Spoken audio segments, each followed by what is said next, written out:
ಮಹಾರಾಷ್ಟ್ರದ ಪಶ್ಚಿಮ ಘಟ್ಟಗಳಲ್ಲಿ ಭಾರಿ ಮಳೆ ಆಗ್ತಾ ಇದೆ. ಅದರ ಪರಿಣಾಮ ಬೆಳಗಾವಿ ಮತ್ತು ಚಿಕ್ಕೋಡಿಯಲ್ಲಿ ಆಗ್ತಾ ಇದೆ. ಕೃಷ್ಣಾ ಉಪನದಿಗಳು ಉಕ್ಕಿ ಹರಿತಾ ಇದ್ದಾವೆ. ದೂದ್ಗಂಗಾ, ವೇದಗಂಗಾ ನದಿಗಳು ಅಬ್ಬರಿಸ್ತಾ ಇವೆ. ಸೊ ಜಲಪಾತಗಳಿಗೆ ಅದ್ಭುತವಾಗಿ ಒಂದು ಜೀವಕಳೆ ಬಂದಿರುತ್ತೆ. ನೋಡೋದೇ ಒಂದು ರೀತಿಯಾಗಿ ಚೆನ್ನಾಗಿರುತ್ತೆ. ನದಿ ಪಾತ್ರದಲ್ಲಿ ಈಗ ಪ್ರವಾಹದ ಭೀತಿ ಕೂಡ ಎದುರಾಗಿದೆ.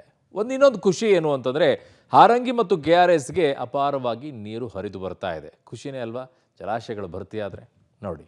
ಪಶ್ಚಿಮ ಘಟ್ಟ ಪ್ರದೇಶದಲ್ಲಿ ಮುಂದುವರೆದ ಮಳೆ, ಬೆಳಗಾವಿ ಭಾಗದಲ್ಲಿ ಮೈದುಂಬಿದ ನದಿಗಳು, ಜಲಪಾತಗಳಿಗೆ ಜೀವಕಳೆ, ದೃಶ್ಯ ಮನಮೋಹಕ. ಮಹಾರಾಷ್ಟ್ರದ ಪಶ್ಚಿಮ ಘಟ್ಟ ಭಾಗದಲ್ಲಿ ಧಾರಾಕಾರ ಮಳೆ ಸುರಿತಿದೆ. ಕೃಷ್ಣಾ ನದಿಗೆ 1.5 ಲಕ್ಷಕ್ಕೂ ಅಧಿಕ ಕ್ಯೂಸೆಕ್ ನೀರು ಹರಿದು ಬರ್ತಿದೆ. ಪರಿಣಾಮ ಗಡಿ ಜಿಲ್ಲೆ ಬೆಳಗಾವಿ ಭಾಗದಲ್ಲಿ ನದಿಗಳಿಗೆ ಮರುಜೀವ ಬಂದಿದೆ. ಬೆಳಗಾವಿಯ ಹೊರವಲಯದಲ್ಲಿ ಹರಿಯುವ ಮಾರ್ಕಂಡೇಯ ನದಿ ತುಂಬಿ ಹರಿತಾ ಇದೆ. ಇದರಿಂದಾಗಿ ನದಿ ಪಾತ್ರದಲ್ಲಿರುವ KH ಕಾಂಗ್ರಾಳಿ, ಕಡೋಲಿ ಭಾಗದ ರೈತರು ನೂರಾರು ಎಕರೆಯ ಜಮೀನು ಜಲಾವೃತವಾಗಿದೆ. ನೂರಾರು ಎಕರೆಯ ಕಬ್ಬು, ಮೆಕ್ಕೆಜೋಳ, ಭತ್ತದ ಗದ್ದೆಗೆ ಮುಳುಗಡೆಯಾಗಿದೆ. ಮಳೆ ಹೀಗೆ ಮುಂದುವರೆದ್ರೆ ನದಿ ಪಾತ್ರದ ಮನೆಗಳಿಗೆ ನದಿ ನೀರು ನುಗ್ಗುವಂತಹ ಆತಂಕ ಎದುರಾಗಿದೆ. ಇನ್ನು ಮಳೆಗಾಲ ಬಂದ್ರೆ ಸಾಕು, ಬೆಳಗಾವಿ ಜಿಲ್ಲೆಯ ಖಾನಾಪುರ ಅರಣ್ಯದಲ್ಲಿರುವ ಹಲವಾರು ಫಾಲ್ಸ್ಗಳು ಮೈದುಂಬಿ ಹರಿತವೆ. ಖಾನಾಪುರ ತಾಲೂಕಿನ ರಕ್ಷಿತಾರಣ್ಯ ಪ್ರದೇಶದಲ್ಲಿ 9ಕ್ಕೂ ಹೆಚ್ಚು ಜಲಪಾತಗಳಿಗೆ ಅರಣ್ಯ ಇಲಾಖೆ ನಿರ್ಬಂಧ ಹೇರಿದೆ. ಆದರೂ ಖಾನಾಪುರ ತಾಲೂಕಿನ ಕಣಕುಂಬಿ ಸಮೀಪ ಪಾರವಾಡ ಜಲಪಾತಕ್ಕೆ ಪ್ರವಾಸಿಗರು ಭೇಟಿ ಕೊಡ್ತಿದ್ದಾರೆ. ರಭಸವಾಗಿ ಹರಿಯುವ ನೀರಿನಲ್ಲಿ ಇಳಿದು ಅಪಾಯಕ್ಕೆ ಆಹ್ವಾನ ನೀಡುತ್ತಿದ್ದಾರೆ. ಕಳ್ಳದಾರಿ ಮೂಲಕ ಜಲಪಾತಗಳಿಗೆ ಪ್ರವಾಸಿಗರು ಪ್ರವೇಶ ಮಾಡ್ತಿದ್ದಾರೆ. ಕಳೆದ ಒಂದು ವಾರದಿಂದ ಸುರಿತಿರತಕ್ಕಂತ ಆರಿದ್ರ ಮಳೆ ಮುಂದುವರೆದಿರುವಂತದ್ದು ಬೆಳಗಾವಿ ಜಿಲ್ಲೆಯ ಖಾನಾಪುರ ಮತ್ತೆ ಬೆಳಗಾವಿ ತಾಲೂಕಿನಾದ್ಯಂತ ಮತ್ತೆ ಮುಂದುವರೆದ ಮಳೆ ಜೋರಾಗಿ ಮಳೆ ಆಗಿರುವಂಥದ್ದು. ಹೀಗಾಗಿ ಎಲ್ಲಾ ಫಾಲ್ಸ್ಗಳು ಕೂಡ ತುಂಬಿರುವಂಥದ್ದು. ನಾವೀಗ ಖಾನಾಪುರ ತಾಲೂಕಿನ ಪಾರವಾಡದಲ್ಲಿದ್ದೀವಿ. ಪಾರವಾಡ ಫಾಲ್ಸ್ ಅನ್ನು ತೋರಿಸ್ತಾ ಇದ್ದೀನಿ. ಯಾವ ತರ ನೀರು ಬರ್ತಾ ಇದೆ ಅಂತ ಹೇಳಿ ಇರ್ತಕ್ಕಂಥ ಏನು ಬೆಟ್ಟ ಗುಡ್ಡಗಳಿದೆ, ಸಹ್ಯಾದ್ರಿ ಪರ್ವತ ಇದೆ. ಈ ಒಂದು ಶ್ರೇಣಿಗಳಿಂದ ಬಹಳಷ್ಟು ಮಳೆ ಆಗ್ತಾ ಇರೋದ್ರಿಂದ ಈ ಒಂದು ಫಾಲ್ಸ್ಗಳು ಕೂಡ ಬಹಳ ತುಂಬಿ ಹರಿತಾ ಇರುವಂಥದ್ದು ತಾವು ನೋಡಬಹುದು ಚಿತ್ರಗಳಲ್ಲಿ. ಯಾವ ತರ ಈ ಒಂದು ಫಾಲ್ಸ್ಗಳು, ಇದು ಪಾರವಾಡ ಫಾಲ್ಸ್ ಅಂತ ಹೇಳ್ತೀವಿ. ಇಲ್ಲಿ ಎರಡು ಕಡೆ ಅಂದ್ರೆ ಒಂದು ಈ ಕಡೆ ಒಂದು ಆ ಕಡೆ ಎರಡು ಜೋರಾಗಿ ನೀರು ಬೀಳ್ತಾ ಇರೋದು, ಬಹಳಷ್ಟು ದೊಡ್ಡದಾದ ಕಂದಕ ಇರುವಂಥದ್ದು. ಹೀಗಾಗಿ ಇಲ್ಲಿ ಯಾರು ಕೂಡ ಬರಬಾರ್ದು ಹಾಗೆ ಅಂತ ಹೇಳಿ ಬೆಳಗಾವಿ ಫಾರೆಸ್ಟ್ ಇಲಾಖೆ ಏನಿದೆ ಅದನ್ನು ಬ್ಯಾನ್ ಮಾಡಿದೆ ಅಂತಿದೆ. ಒಂದು RFO ಕನಕುಂಬಿ ಬರ್ತಕ್ಕಂಥ ಈ ಒಂದು ಏನು ಏರಿಯಾ ಇದೆ, ಈ ಏರಿಯಾದಲ್ಲೇ ಸಂಪೂರ್ಣವಾಗಿ ಯಾರು ಪ್ರವಾಸಿಗರು ಕೂಡ ಬರಬಾರ್ದು ಹಾಗೆ ಅಂತ ಹೇಳಿ ಒಂದು ಬ್ಯಾನ್ ಅನ್ನು ಮಾಡಿದ್ದಾರೆ. ಇಲ್ಲಿ ಒಂದಿಷ್ಟು ಕಾಲು ಜಾರುವ ಸಾಧ್ಯತೆಗಳು ಮತ್ತೊಂದಿಷ್ಟು ಅನಾಹುತಗಳು ಆಗುವ ಸಾಧ್ಯತೆ ಇರೋದ್ರಿಂದ ಈ ಒಂದು ಫಾಲ್ಸ್ಗೆ ಯಾರು ಬರಬಾರ್ದು ಹಾಗೆ ಅಂತೇಳಿ ಅಂದ್ರೆ ಕನಕುಂಬಿ RFO ಡಿಪಾರ್ಟ್ಮೆಂಟ್ ಇಂದ 9ಕ್ಕೂ ಹೆಚ್ಚು ಈ ತರ ಫಾಲ್ಸ್ ಇರೋದ್ರಿಂದ ಎಲ್ಲಾ ಫಾಲ್ಸ್ಗಳಿಗೂ ಕೂಡ ಪ್ರವೇಶವನ್ನ ನಿಷೇಧ ಮಾಡಿದ್ದಾರೆ. ಹೀಗಾಗಿ ಯಾರು ಕೂಡ ಬರಬಾರ್ದು ಹಾಗೆ ಅಂತ ಹೇಳಿ ತಾವು ನೋಡಬಹುದು ಯಾವ ತರ ಜೋರದಿಂದ ರಭಸವಾಗಿ ಈ ಒಂದು ಫಾಲ್ಸ್ಗಳು ನೀರು ಬೀಳ್ತಾ ಇರುವಂತದ್ದು. ಇದು ನಯನ ಮನೋಹರವಾಗಿದೆ. ಇನ್ನು ಪಾರವಾಡ ಮಾತ್ರವಲ್ಲದೆ ಖಾನಾಪುರ ಮತ್ತು ಬೆಳಗಾವಿ ತಾಲೂಕಿನ ಹಲವಾರು ಫಾಲ್ಸ್ಗಳಿಗೆ ಭಾರಿ ಪ್ರಮಾಣದಲ್ಲಿ ನೀರು ಹರಿದು ಬರ್ತಿದೆ. ಖಾನಾಪುರ ತಾಲೂಕಿನ ಚಿಕ್ಲೆ ಗ್ರಾಮದ ಹೊರವಲಯದಲ್ಲಿಯೂ ಕೂಡ ಫಾಲ್ಸ್ನ ದೃಶ್ಯ ರುದ್ರರಮಣೀಯವಾಗಿದೆ. ದರ್ಗಾ ಆವರಿಸಿದ ದೂದ್ಗಂಗಾ ನದಿ ತೀರದಲ್ಲಿ ಹೆಚ್ಚಾಯಿತು ಪ್ರವಾಹ ಭೀತಿ. ಮಹಾರಾಷ್ಟ್ರದ ಪಶ್ಚಿಮ ಘಟ್ಟ ಪ್ರದೇಶಗಳಲ್ಲಿ ಮಳೆ ಅಬ್ಬರದಿಂದಾಗಿ ದೂದ್ಗಂಗಾ ನದಿ ಉಕ್ಕಿ ಹರಿತಾ ಇದೆ. ಪರಿಣಾಮ ನದಿ ಪಾತ್ರವನ್ನ ದಾಟಿ ಮುನ್ನುಗ್ಗುತ್ತಿದೆ. ಬೆಳಗಾವಿ ಜಿಲ್ಲೆಯ ಚಿಕ್ಕೋಡಿ ತಾಲೂಕಿನಲ್ಲಿರುವ ಮುಲ್ಲಾನಕ್ಕಿ ದರ್ಗಾವನ್ನ ದೂದ್ಗಂಗಾ ನದಿ ನೀರು ಸಂಪೂರ್ಣವಾಗಿ ಆವರಿಸಿಕೊಂಡಿದೆ. ದಿನದಿಂದ ದಿನಕ್ಕೆ ನದಿ ನೀರು ಏರಿಕೆ ಆಗ್ತಿದ್ದು ನದಿ ಪಾತ್ರದಲ್ಲಿ ಪ್ರವಾಹದ ಭೀತಿ ಎದುರಾಗಿದೆ. ಮಹಾರಾಷ್ಟ್ರದ ಪಶ್ಚಿಮ ಘಟ್ಟ ಪ್ರದೇಶಗಳಲ್ಲಿ ನಿರಂತರವಾಗಿ ಮಳೆ ಸುರಿಯುತ್ತಿರುವ ಪರಿಣಾಮ ಒಂದು ಕಡೆ ಕೃಷ್ಣಾ ನದಿ ಉಕ್ಕಿ ಹರಿಯುತ್ತಿದ್ರೆ, ಮತ್ತೊಂದು ಕಡೆ ಕೃಷ್ಣಾ ನದಿಯ ಉಪನದಿಗಳಾದ ದೂದಗಂಗಾ ಹಾಗೂ ವೇದಗಂಗಾ ನದಿಗಳು ಕೂಡ ಅಪಾಯ ಮಟ್ಟವನ್ನು ಮೀರಿ ಹರಿತಾ ಇರುವಂಥದ್ದು. ಸದ್ಯ ತಮಗೆ ದೂದಗಂಗಾ ನದಿಯ ದೃಶ್ಯಗಳನ್ನ ತೋರಿಸ್ತಾ ಇದ್ದೀನಿ. ನದಿ ತನ್ನ ಪಾತ್ರವನ್ನು ಬಿಟ್ಟು ಈಗಾಗಲೇ ಹೊರಗಡೆ ಹೋಗಿರುವಂಥದ್ದು.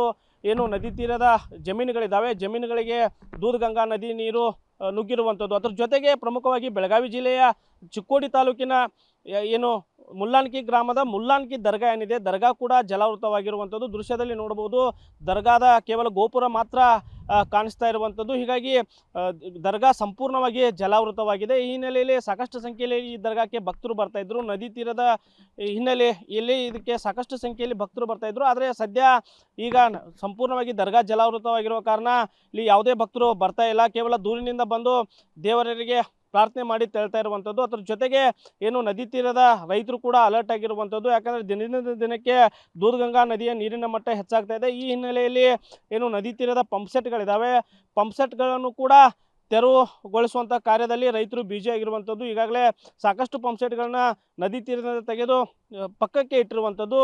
ಹೀಗಾಗಿ ಕ್ಷಣದಿಂದ ಕ್ಷಣಕ್ಕೆ ದೂದಗಂಗಾ ನದಿಯ ನೀರಿನ ಮಟ್ಟ ಏರಿಕೆ ಆಗ್ತಾ ಇದೆ. ಈ ಹಿನ್ನೆಲೆಯಲ್ಲಿ ಕೃಷ್ಣಾ ಜೊತೆಗೆ ದೂದಗಂಗಾ ನದಿ ತೀರದಲ್ಲೂ ಕೂಡ ಒಂದು ರೀತಿಯಾದಂಥ ಪ್ರವಾಹದ ಭೀತಿ ಉಂಟಾಗಿರುವಂಥದ್ದು. ಇನ್ನು ಕೃಷ್ಣಾ ನದಿಗೆ 1.5 ಲಕ್ಷಕ್ಕೂ ಅಧಿಕ ಕ್ಯೂಸೆಕ್ ನೀರು ಬಿಡ್ತಾ ಇರುವ ಪರಿಣಾಮ ಜಮಖಂಡಿ ಮೀರಜ್ ರಾಜ್ಯ ಹೆದ್ದಾರಿ ಬಂದ್ ಆಗಿದೆ.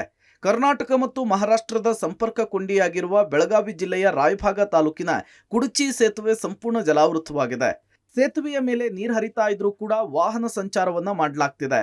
ಮುಂದಿನ ದಿನಗಳಲ್ಲಿ ಸೇತುವೆ ಬಂದ್ ಮಾಡಿದ್ರೆ 50 ಕಿಲೋಮೀಟರ್ ಸುತ್ತಿ ಬಳಸಿ ಸಂಚಾರ ಮಾಡುವಂತಹ ಸ್ಥಿತಿ ಎದುರಾಗಲಿದೆ. ಕೊಡಗು ಜಿಲ್ಲೆಯಲ್ಲಿ ಮಳೆ ಆರ್ಭಟ, ಗ್ರಾಮ ಸಂಪರ್ಕಿಸುವ ಸೇತುವೆಗೆ ಜಲಬೇಲಿ. ಕೊಡಗು ಜಿಲ್ಲಾದ್ಯಂತ ಮಳೆ ಆರ್ಭಟ ಮುಂದುವರೆದಿದ್ದು ಮಡಿಕೇರಿ ತಾಲೂಕಿನ ಬಲಮುರಿ ಗ್ರಾಮದ ಕಿರುಸೇತುವೆ ಮುಳುಗಡೆಯಾಗಿದೆ. ಪಾರಾಣೆ, ಕಂಡಗ ಗ್ರಾಮಗಳಿಗೆ ಸಂಪರ್ಕ ಕಲ್ಪಿಸುವ ಕಿರುಸೇತುವೆ ಇದಾಗಿದ್ದು ಕಿರುಸೇತುವೆಯ ಮೇಲೆ ನೀರು ಹರಿತಾ ಇದೆ. ಮುಂಜಾಗ್ರತಾ ಕ್ರಮವಾಗಿ ಕಿರುಸೇತುವೆಯ ಎರಡೂ ಕಡೆಗಳಲ್ಲಿ ಬ್ಯಾರಿಕೇಡ್ಗಳನ್ನು ಹಾಕಲಾಗಿದೆ. ಆದರೂ ಕೂಡ ಜನರು ಅಪಾಯವನ್ನ ಲೆಕ್ಕಿಸದೆ ಸಂಚಾರಕ್ಕೆ ಮುಂದಾಗ್ತಿದ್ದಾರೆ. ಕೊಡಗು ಜಿಲ್ಲೆಯಾದ್ಯಂತ ಕಳೆದ 1 ವಾರಗಳಿಂದ ಮಳೆ ಅಬ್ಬರಿಸಿ ಬೊಬ್ಬೆರಿತಾ ಇದೆ. ಹೀಗಾಗಿ ಕೊಡಗು ಜಿಲ್ಲೆಯ ಜನಜೀವನ ಸಂಪೂರ್ಣವಾಗಿ ಅಸ್ತವ್ಯಸ್ತಗೊಂಡಿದೆ. ಅಷ್ಟೇ ಅಲ್ಲದೆ ಈಗಾಗಲೇ ಕಾವೇರಿಯ ನದಿ ನೀರಿನ ಮಟ್ಟ ಗಣನೀಯವಾಗಿ ಏರಿಕೆ ಆಗಿರ್ತಕ್ಕಂಥದ್ದು. ಮೈದುಂಬಿ ಕಾವೇರಿ ನದಿ ಹರಿತಾ ಇದ್ದಾಳೆ. ಈ ಹಿನ್ನೆಲೆಯಲ್ಲಿ ಮಡಿಕೇರಿ ತಾಲೂಕಿನ ಬಲಮುರಿ ಗ್ರಾಮದ ಬಳಿ ಇದ್ದೀವಿ. ನೀವು ನೋಡ್ಬೋದು, ಆ ಒಂದು ಗ್ರಾಮದ ಬಳಿ ಈಗಾಗಲೇ ಸಂಪೂರ್ಣವಾಗಿ ಕಾವೇರಿ ಒಡಲು ಕೂಡ ಹೆಚ್ಚಾಗಿದೆ. ಮಕ್ಕಳ ಹಾದಿಯಾಗಿ ಎಲ್ಲರೂ ಕೂಡ ಅಪಾಯವನ್ನು ಲೆಕ್ಕಿಸದೆ ನದಿಯಿಂದ ದಾಟುತ್ತಾ ಇದ್ದಾರೆ. ಬಹುತೇಕ ಕೂಲಿ ಕಾರ್ಮಿಕರಾಗಿರ್ತಕ್ಕಂಥದ್ದು ನೋಡಿ, ವಯೋವೃದ್ಧರು ಕೂಡ ಭಯದ ವಾತಾವರಣದಲ್ಲೇ ಬೇರೆ ಮಾರ್ಗಕ್ಕೆ ಹೋಗುವಂಥದ್ದು. ಯಾಕೆಂದರೆ ಈ ಒಂದು ರಸ್ತೆ ಏನಿದೆ, ಈ ಕೆಳಗಡೆ ಒಂದು ಕೆಳ ಸೇತುವೆ ಕೂಡ ಇದೆ. ಆ ಒಂದು ಸೇತುವೆ ಕಡಂಗ, ಪಾರಾಣೆ ಇನ್ನಿತರ ಗ್ರಾಮೀಣ ಭಾಗಕ್ಕೆ ರಸ್ತೆ ಸಂಪರ್ಕವನ್ನು ಕಲ್ಪಿಸುವಂಥ ರಸ್ತೆ ಆಗಿರ್ತಕ್ಕಂಥದ್ದು. ಆದರೆ ಪ್ರತಿ ವರ್ಷವೂ ಕೂಡ ಕಾವೇರಿ ನದಿಯ ನೀರಿನ ಮಟ್ಟ ಗಣನೀಯವಾಗಿ ಏರಿಕೆಯಾದಂಥ ಸಂದರ್ಭದಲ್ಲಿ ಕೆಳ ಸೇತುವೆ ಸಂಪೂರ್ಣವಾಗಿ ಮುಳುಗಡೆ ಕೂಡ ಆಗುತ್ತೆ. ಹೀಗಾಗಿ ಮೇಲ್ಸೇತುವೆಯನ್ನೇ ಅವಲಂಬಿಸಿಕೊಂಡು ಕೆಲ ಜನರು ಕೂಡ ಕಾರ್ಮಿಕ ವರ್ಗದವರು ಕೂಡ ಓಡಾಟವನ್ನ ಮಾಡ್ತಾರೆ. ಇನ್ನು ಕೊಡಗು ಜಿಲ್ಲೆಯ ವಿರಾಜಪೇಟೆ ತಾಲೂಕಿನ ಮೈತಾಡಿ ಚಾಮಿಯಾಲ ಸಂಪರ್ಕ ರಸ್ತೆ ಸಂಪೂರ್ಣ ಜಲಾವೃತವಾಗಿದೆ. ರಸ್ತೆಯ ಮೇಲೆ ನೀರು ಹರಿತಾ ಇರೋದ್ರಿಂದ ವಾಹನ ಸಂಚಾರಕ್ಕೆ ಅಡಚಣೆ ಉಂಟಾಗಿದೆ. ತಲಕಾವೇರಿ ಭಾಗಮಂಡಲ ರಸ್ತೆಯಲ್ಲಿ ಸಣ್ಣ ಪ್ರಮಾಣದ ಗುಡ್ಡ ಕುಸಿತವಾಗಿದೆ. ಬೆಟ್ಟದ ಬದಿಯಲ್ಲಿದ್ದಂತಹ ಗುಡ್ಡದ ಮಣ್ಣು ಕುಸಿತವಾಗಿದ್ದು ತಲಕಾವೇರಿ ಭಾಗಮಂಡಲ ರಸ್ತೆಯಲ್ಲಿ ಆತಂಕದಲ್ಲಿಯೇ ವಾಹನ ಸವಾರರು ಸಂಚರಿಸ್ತಾ ಇದ್ದಾರೆ. ಕೊಡಗು ಜಿಲ್ಲೆಯಲ್ಲಿ ಮುಂಗಾರು ಬಿರುಸು ಪಡೆದಿದ್ದು ಹಾರಂಗಿ ಜಲಾಶಯಕ್ಕೆ ಭಾರೀ ಪ್ರಮಾಣದ ನೀರು ಹರಿದು ಬರುತ್ತಿದೆ. ಒಂದೇ ದಿನದಲ್ಲಿ ಸುಮಾರು 1.5 TMC ನೀರು ಸಂಗ್ರಹವಾಗಿದೆ. ಜಲಾಶಯದ ನೀರಿನ ಮಟ್ಟವನ್ನ ಗಣನೀಯವಾಗಿ ಏರಿಕೆ ಕಂಡಿದೆ. ಕೊಡಗಿನಲ್ಲಿ ಮಳೆ ಮುಂದುವರೆದಿರುವ ಹಿನ್ನೆಲೆಯಲ್ಲಿ ನದಿ ತೊರೆಗಳ ತೀರದ ನಿವಾಸಿಗಳು ಎಚ್ಚರಿಕೆಯಿಂದಿರುವುದಕ್ಕೆ ಜಿಲ್ಲಾಡಳಿತ ಮನವಿ ಮಾಡಿದೆ. ಇನ್ನು ಕಾವೇರಿ ಜಲಾನಯನ ಪ್ರದೇಶದಲ್ಲಿ ಮಳೆ ಹಿನ್ನೆಲೆಯಲ್ಲಿ ಹಳೆ ಮೈಸೂರು ಭಾಗದ ಜೀವನಾಡಿ KRS ಡ್ಯಾಂಗೆ ಗಣನೀಯವಾಗಿ ಒಳಹರಿವು ಏರಿಕೆಯಾಗಿದೆ. KRSಗೆ 12,694 ಕ್ಯೂಸೆಕ್ ನೀರು ಒಳಹರಿವಿದ್ದು ಒಂದೇ ದಿನದಲ್ಲಿ 5,000 ಕ್ಯೂಸೆಕ್ ಏರಿಕೆಯಾಗಿದೆ. ಹೀಗೆ ಮಳೆ ಮುಂದುವರೆದ್ರೆ ಶೀಘ್ರವೇ KRS ಡ್ಯಾಂ ಕೂಡ ಭರ್ತಿಯಾಗುವ ಸಾಧ್ಯತೆ ಇದೆ. ಚಿಕ್ಕಮಗಳೂರಿನಲ್ಲೂ ಮಳೆ ಅಬ್ಬರ, ಫಾಲ್ಸ್ನಲ್ಲಿ ಜಲವೈಭವ, ಗುಡ್ಡದ ಜನರಲ್ಲಿ ಆತಂಕ. ಕಾಫಿ ನಾಡಿನ ಪಶ್ಚಿಮ ಘಟ್ಟಗಳ ತಪ್ಪಲಿನಲ್ಲಿ ಮಳೆ ಅಬ್ಬರ ಮುಂದುವರೆದಿದೆ. ಚಿಕ್ಕಮಗಳೂರಿನ ತರೀಕೆರೆ ತಾಲೂಕಿನ ಹೆಬ್ಬೆ ಜಲಪಾತದಲ್ಲಿ ಜಲವೈಭವ ಕಣ್ಮನ ಸೆಳೀತಾ ಇದೆ. ಹಾಲ್ನೊರೆಯಂತೆ ಹೆಬ್ಬೆ ಜಲಪಾತ ಧುಮ್ಮಿಕ್ತಾ ಇದೆ. ಕೆಮ್ಮಣ್ಣುಗುಂಡಿ ತಪ್ಪಲಿನಲ್ಲಿ ಕಾಫಿ ತೋಟದ ಮಧ್ಯೆ ಇರುವಂತಹ ಜಲಪಾತ ಇದಾಗಿದೆ. ಇತ್ತ ಮಳೆಗಾಲ ಬಂದ್ರೆ ಸಾಕು ಗುಡ್ಡಗಳ ತಪ್ಪಲಿನ ಹಳ್ಳಿಗರು ಆತಂಕದಲ್ಲಿಯೇ ದಿನ ದೂಡುವಂತಾಗಿದೆ. ಜನಜೀವನವನ್ನ ಉಳಿಸೋದಕ್ಕೆ ಜಿಲ್ಲಾಡಳಿತದಿಂದ ಡೇಂಜರ್ ಸ್ಪಾಟ್ ಗುರುತಿಸುವ ಕೆಲಸ ನಡೀತಿದೆ. Geological survey of India, NDRF ಹಾಗೂ ಜಿಲ್ಲಾಡಳಿತದಿಂದ ಅಪಾಯ ಸಂಭವಿಸಬಹುದಾದ 163 ಸ್ಥಳಗಳನ್ನು ಗುರುತಿಸುವಂತಹ ಕಾರ್ಯ ನಡೀತಾ ಇದೆ. 163ರಲ್ಲಿ 73 ಸೂಕ್ಷ್ಮ ಹಾಗೂ ಅತಿಸೂಕ್ಷ್ಮ ಪ್ರದೇಶಗಳ ಮೇಲೆ ನಿಗಾವನ್ನ ವಹಿಸಲಾಗಿದೆ. ಮಳೆ ಹೆಚ್ಚಾದರೆ ತಾಲೂಕು ಆಡಳಿತ ನಿರಂತರ ಮಾನಿಟರ್ ಮಾಡುವುದಕ್ಕೆ ಸೂಚಿಸಲಾಗಿದೆ. ತಾಲೂಕು ಮಟ್ಟದ ಅಧಿಕಾರಿಗಳು ತಾಲೂಕು ಕೇಂದ್ರದಲ್ಲಿಯೇ ಇರುವಂತೆ ತಿಳಿಸಲಾಗಿದೆ. ಅಲ್ಲದೆ ಅಗ್ನಿಶಾಮಕ ದಳದ ಸಿಬ್ಬಂದಿಗೆ ಮಾಕ್ ಡ್ರಿಲ್ ತರಬೇತಿ ಕೊಡುವುದಕ್ಕೆ ಜಿಲ್ಲಾಡಳಿತ ಮುಂದಾಗಿದೆ.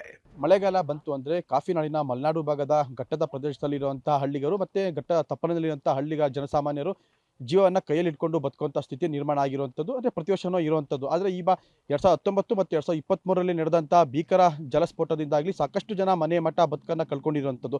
ಆದರೆ ಈಗಲೂ ಕೂಡ ಮತ್ತೆ ಅಂಥದೇ ಸ್ಥಿತಿ ನಿರ್ಮಾಣ ಆಗುತ್ತಾ ಅಂತ ಈಗ ಮಲೆನಾಡಿಗರು ಕೂಡ ಆತಂಕಕ್ಕೀಡಾಗಿರುವಂಥದ್ದು. ಯಾಕೆಂದರೆ ಪ್ರತಿ ಮಳೆಗಾಲದಲ್ಲೂ ಕೂಡ ಮಲೆನಾಡು ಭಾಗದ ಘಟ್ಟ ಪ್ರದೇಶಗಳಲ್ಲಿ ಸಾಕಷ್ಟು ಅನಾಹುತಗಳು ಸಂಭವಿಸುವಂಥದ್ದು. ಒಂದು ಕಡೆ ಮರ ಬಿದ್ದು ಇದ್ದಂಥ ಒಂದು ಸೂರು ಕೂಡ ಸಂಪೂರ್ಣವಾಗಿ ಹಾಳಾಗಿರುವಂಥದ್ದು, ಮತ್ತು ಜೀವ ಕೂಡ ಕಳ್ಕೊಳ್ಳುವಂಥದ್ದು. ಜೊತೆಗೆ ಸಾಕಷ್ಟು ಅನಾಹುತಗಳು ಅಂತ 2019ರಲ್ಲೂ ಕೂಡ ಈಗಾಗಲೇ ಏನು ಮನೆ ಅನ್ನೋ ಒಂದು ಗ್ರಾಮ ಗ್ರಾಮ ಇದೆ. ಆ ಮನೆ ಗ್ರಾಮ 6 ಮನೆಗಳು ಮುಂದಿನ 3 ದಿನಗಳ ಕಾಲ ಕರಾವಳಿ, ಮಲೆನಾಡು ಹಾಗೂ ಉತ್ತರ ಒಳನಾಡಿನ ಕೆಲ ಭಾಗದಲ್ಲಿ ಭಾರೀ ಮಳೆ ಮುಂದುವರಿಯುವ ಸಾಧ್ಯತೆ ಇದೆ ಅಂತ ಹವಾಮಾನ ಇಲಾಖೆ ಮುನ್ಸೂಚನೆ ಕೊಟ್ಟಿದೆ. ಕರಾವಳಿ ಜಿಲ್ಲೆಗಳು ಹಾಸನ, ಶಿವಮೊಗ್ಗ, ಮಡಿಕೇರಿ ಮತ್ತು ಬೆಳಗಾವಿ ಭಾಗಗಳಲ್ಲಿ ಅತಿ ಹೆಚ್ಚು ಮಳೆಯಾಗ್ತಿದೆ. ಈ ಭಾಗಗಳಿಗೆ ಇನ್ನೂ 2 ದಿನಗಳ ಕಾಲ ಯೆಲ್ಲೋ ಅಲರ್ಟ್ ಅನ್ನು ಘೋಷಣೆ ಮಾಡಲಾಗಿದೆ. ಬೆಂಗಳೂರು, ಬೆಂಗಳೂರು ಗ್ರಾಮಾಂತರ, ಕೋಲಾರ, ಚಿಕ್ಕಬಳ್ಳಾಪುರ, ತುಮಕೂರು, ಕಲಬುರಗಿ, ಯಾದಗಿರಿ, ರಾಯಚೂರು ಭಾಗಗಳಲ್ಲಿ ಮಳೆ ಪ್ರಮಾಣ ಕಡಿಮೆ ಇದೆ. ಮುಂದಿನ 10 ದಿನಗಳವರೆಗೂ ಕೂಡ ಮೋಡ ಮುಸುಕಿದ ವಾತಾವರಣ ಮುಂದುವರಿಯಲಿದೆ ಅಂತ ಹವಾಮಾನ ಇಲಾಖೆ ಎಚ್ಚರಿಸಿದೆ. ಕರಾವಳಿ ಜಿಲ್ಲೆಗಳಲ್ಲಿ ಮಳೆ ಇದೆ. ಆಮೇಲೆ Belagavi, Dharwad, Gadag, Haveri, ghat districts, same way ದಕ್ಷಿಣ ಒಳನಾಡಲ್ಲಿ ಚಿಕ್ಕಮಗಳೂರು, ಕೊಡಗು, ಹಾಸನ, ಶಿವಮೊಗ್ಗ ಈ ಜಿಲ್ಲೆಗಳಲ್ಲಿ ಮಳೆ ಇದೆ. ಕರಾವಳಿ ಜಿಲ್ಲೆಗಳಿಗೂ ಆರೆಂಜ್ ಅಲರ್ಟ್ ಟಿಲ್ ಟುಮಾರೋ. ಆಮೇಲೆ ಮಳೆ ಕಡಿಮೆ ಆಗಿ ಬರುವ ಸಾಧ್ಯತೆ ಇದೆ for the subsequent 8 to 10 days. For the next 10 days ಮಳೆ ಕಡಿಮೆ ಇರುವ ಸಾಧ್ಯತೆ ಇದೆ, ಮಳೆ ಬರಲ್ಲ. ಒಟ್ಟಾರೆ ರಾಜ್ಯದಲ್ಲಿ ಮುಂಗಾರು ಆರಂಭವಾಗಿದ್ದು ಬತ್ತುವ ಹಂತ ತಲುಪಿದ್ದ ಜಲಾಶಯಗಳು ಭರ್ತಿಯತ್ತ ತಲುಪ್ತಾ ಇವೆ. News desk, public TV.